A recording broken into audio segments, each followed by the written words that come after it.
Hello friends, આજે આપણે બનાવીશું પ્રોટીનથી ભરપૂર એવો હેલ્ધી નાસ્તો એકદમ સરળ રીતે અને માત્ર 10 જ મિનિટમાં બનતા ચીઝી મસૂર દાળના ચીલા।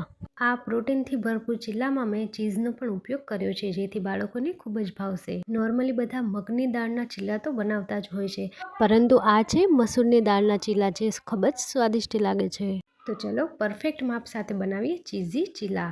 તો સૌ પ્રથમ અહીં આપણે 1 કપ જેટલી મસૂરની દાળ લઈશું। આ મસૂરની દાળને મેં 15 થી 20 મિનિટ માટે પલાળી દીધેલી હતી। ત્યારબાદ આપણે 3 થી 4 ટુકડા જેટલું આદું ઉમેરીશું અને 4 થી 5 કળી જેટલી લસણની ઉમેરીશું અને તીખાસ માટે અહીં આપણે 3 થી 4 જેટલા લીલા મરચાં ઉમેરીશું। જો તમે વધારે તીખું ખાતા હોય તો તમે 1-2 વધારે પણ નાખી શકો છો। ત્યારબાદ આપણે અહીં માત્ર અડધા કપ જેટલું પાણી લેવાનું છે।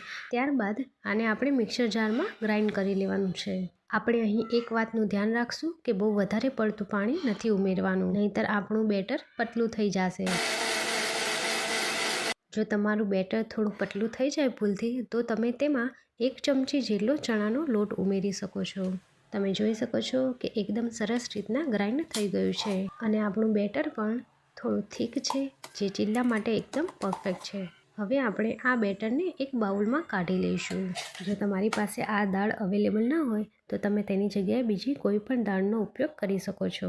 ત્યારબાદ અહીં મેં અડધી ચમચી જેટલું મીઠું ઉમેર્યું છે। આપણા આ બેટરમાં કોઈ પણ પ્રકારના બેકિંગ સોડા કે પાવડરની જરૂર નથી પડતી। ત્યારબાદ અહીં મેં અડધી ચમચી જેટલો મસાલો અને અહીં મેં થોડું મરી પાવડર ઉમેર્યું છે। મરી પાવડરથી બહુ સરસ સ્વાદ આવે છે। આજે આપણે ચીલામાં બધા વેજીટેબલ્સ અને ચીઝનો પણ ઉપયોગ કરવાના છીએ, તેથી એકદમ પરફેક્ટ ચીલા બની જશે। જો તમે હજી સુધી મારી ચેનલને સબસ્ક્રાઇબ નથી કરી તો તમે સબસ્ક્રાઇબ કરો અને બાજુમાં આપેલી ઘંટીને ક્લિક કરો, વિડીયોને શેર કરો અને તે ઉપરાંત જો તમારે કોઈ પણ વાનગીની રેસીપી એકદમ પરફેક્ટ રીતે જોઈતી હોય તો વાનગીનું નામ કમેન્ટ બોક્સમાં લખી શકો છો, જેથી કરીને તમે પણ એકદમ સરળ રીતે વાનગી બનાવી શકો। ત્યારબાદ તમે અહીં જોઈ શકો છો કે મેં અહીં વેજીટેબલ્સમાં ડુંગળી, 2 લીલા મરચાં અને 1 ટામેટું લીધું છે। આ ઉપરાંત તમે વેજીટેબલ્સમાં કોબી છે, ગાજર છે, એનો પણ ઉપયોગ કરી શકો છો। જો તમારા બાળકોને ભાવતું હોય તો શિયાળામાં તમે બીટનો પણ ઉપયોગ કરી શકો છો, તેને પણ તમારે એકદમ ઝીણું સમારીને લેવાનું છે। હવે આપણે બનાવેલા બેટરમાંથી ચીલા તૈયાર કરશું। ચીલા બનાવવામાં હંમેશા તમારે નોનસ્ટિક તવાનો જ ઉપયોગ કરવાનો છે, જેથી કરીને ચીલા ચોંટશે નહીં। અહીં આપણે લોઢીને થોડી ગરમ થવા દઈશું। ત્યારબાદ આપણે 1 થી 2 ચમચી જેટલું તેલ ઉમેરીશું। ત્યારબાદ આ રીતે આપણે બેટરને એક ચમચામાં લઈને ચમચા દ્વારા એને ગોળ ગોળ પાથરી લઈશું। અહીં આપણું બેટર એકદમ પરફેક્ટ બન્યું છે, તેથી કરીને ચમચા દ્વારા જ એકદમ સરસ ગોળ બની ગયું છે। અહીં આપણે સેમ રીતે બીજા ચીલા માટે પણ બેટર પાથરી દઈશું। જો તમને એકસાથે 2 કે 3 ન ફાવે બનાવતા તો તમે એક પણ બનાવી શકો છો। ત્યારબાદ અહીં આપણે સમારેલા વેજીટેબલ્સને એડ કરીશું।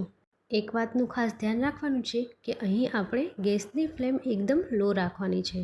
તમે વેજીટેબલ્સને વધારે કે ઓછા માત્રામાં પણ ઉમેરી શકો છો। જો તમને ડુંગળી કે મરચાં ન ભાવતા હોય તો તમે તેની બદલે બીજા કોઈ પણ વેજીટેબલ્સ ઉમેરી શકો છો। આપણે અહીં ચીલાને એકદમ ધીમા ગેસે કૂક થવા દેવાના છે। આપણે અહીં ઉતાવળ નહીં કરીએ। એક બાજુ બેટર સરખી રીતના કૂક થઈ જાય પછી જ આપણે બીજી બાજુ ફેરવવાનું રહેશે, નહીંતર તે બીજી બાજુથી ચોંટી જશે અથવા તો ચીલા ભાંગી જવાની શક્યતા રહે છે। ત્યારબાદ અહીં હું થોડું ચીઝ ઉમેરી રહી છું। તમે આ ચીલામાં ચીઝની બદલે છીણેલું પનીરનો પણ ઉપયોગ કરી શકો છો, પરંતુ આમાં એક વાતનું ધ્યાન રાખવાનું રહેશે કે ચીઝ કાં તો પનીર એકે વધારે માત્રામાં નથી ઉમેરવાનું, નહીંતર આપણે બીજી બાજુ જ્યારે ચીલા ફેરવશું ત્યારે તે ચોંટી જશે। અત્યારના બાળકો અને મોટાને પણ ચીઝ વધારે ભાવતું હોય છે। આપણે પણ અહીં વધારે ચીઝનો ઉપયોગ કરીશું, પણ બંને બાજુથી જ્યારે આપણા ચીલા કૂક થઈ જાય પછી ત્યારબાદ તાવેથાની મદદથી આપણે આ રીતે ચીલાને ફેરવી લઈશું, જેથી કરીને બીજી બાજુ રહેલા વેજીટેબલ્સ પણ થોડા કૂક થઈ જાય। તમે જોઈ શકો છો કે આપણા આ ચીલા કોઈ પણ ઈનો કે સોડા નાખ્યા વગર જ એકદમ જાળીદાર બન્યા છે। જો તમે કોઈ પણ પ્રકારના ચીલા કે પુડલા બનાવો છો તો બેટર બનાવતી વખતે જો તમે તે બેટરને એક જ ડાયરેક્શનમાં 1 થી 2 મિનિટ માટે જો હલાવો તો તમારું બેટર પણ સોડા વગર એકદમ પરફેક્ટ બનશે। અહીં આપણે ચીલાને બીજી બાજુ બહુ વધારે કૂક નથી થવા દેવાનું। તમે જોઈ શકો છો કે આપણા ચીલા એકદમ પરફેક્ટ બન્યા છે અને પહેલી બાજુ આપણે સારી રીતે કૂક થવા દીધું, તેથી કરીને આપણા ચીલા લોઢી પર ચોંટ્યા પણ નથી। ત્યારબાદ હું અહીં થોડું વધારે ચીઝ ઉમેરીશ। જો તમને બહુ વધારે ન ભાવતું હોય તો તમે તેને સ્કીપ પણ કરી શકો છો. તમે પણ તમારા ઘરે સવાર કે સાંજના નાસ્તામાં આ ચીલા જરૂરથી એકવાર ટ્રાય કરજો. અને તમને રેસીપી જો ગમી હોય તો તમે વિડીયોને લાઇક કરજો, શેર કરજો અને સબસ્ક્રાઈબ કરજો. મારી ચેનલને સબસ્ક્રાઈબ કરીને બાજુમાં આપેલી ઘંટી પર ક્લિક કરજો, જેથી કરીને મારી જે બી વાનગી હોય તે તમને સૌથી પહેલાં મળે. તમે જોઈ શકો છો કે પ્રોટીનથી ભરપૂર એવા આ ચીલા એટલે કે આપણી દેશી વાનગી પીઝાની પણ ટક્કર આપે એવી બની છે. હવે આપણે આ પ્રોટીન ચીઝી ચીલાને એક પ્લેટમાં સર્વ કરી લઈશું. આમ તો આ ચીલા એટલા સ્વાદિષ્ટ બન્યા છે કે કોઈ પણ ચટણીની જરૂર નથી પડે એવી. તો પણ મેં તેને અહીં નારિયેળની ચટણી સાથે સર્વ કરેલા છે.